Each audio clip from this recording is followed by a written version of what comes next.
आती है। जेठानी जी, आप इतनी रात को किसके लिए खाना बना रही हो?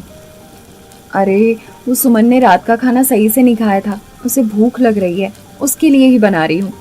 अरे, तो मैगी तो 2 मिनट में बन जाती है और सुमन ये काम खुद भी कर सकती थी ना, इसके लिए आपको अकेले परेशान करने की क्या जरूरत थी? अब देवरानी जी, इस घर में तो ऐसे ही होता है, किसी को प्रॉब्लम होगी तो वो मुझे शांति से थोड़ी रहने देंगे। ऐसा कहकर राखी सुमन को मैगी देने चली जाती है। प्रीति भी अपना पानी का मग लेकर कमरे में चली जाती है। अगली सुबह होती है। प्रीति और राखी मिलकर किचन में काम कर रहे हैं। तभी सुमन वहां आती है और कहती है, राखी भाभी, मैं आपको बताना भूल गई, एक बार आपने मुझे लंच में मटर पनीर मसाला उसके साथ लच्छे पराठे दिए थे ना, वो मेरी दोस्त को बहुत पसंद आए थे, तो उसने फरमाइश की, प्लीज लंच में मेरे लिए वही पैक कर देना। यह कहकर सुमन अपने कमरे में चली जाती है। भाभी, आपने तो लंच बना दिया है, आपने सुमन को मना क्यों नहीं किया कि?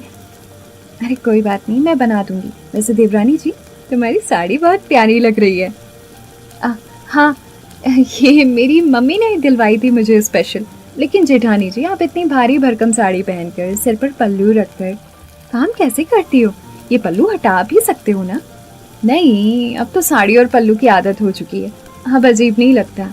राखी से घर वालों का व्यवहार प्रीति को अजीब लगता है। तभी सुमित्रा चाची आती हैं। अरे आओ आओ सुमित्रा बहन, आज तो बड़े दिन बाद दिखाई दी।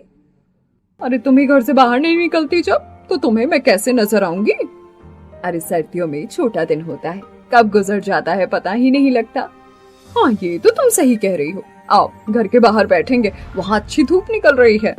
दोनों घर के बाहर धूप में बैठ जाती हैं। तभी पड़ोस के घर में से आवाज आती है। दरअसल दुलारी और उसकी बहू आपस में लड़ रही हैं।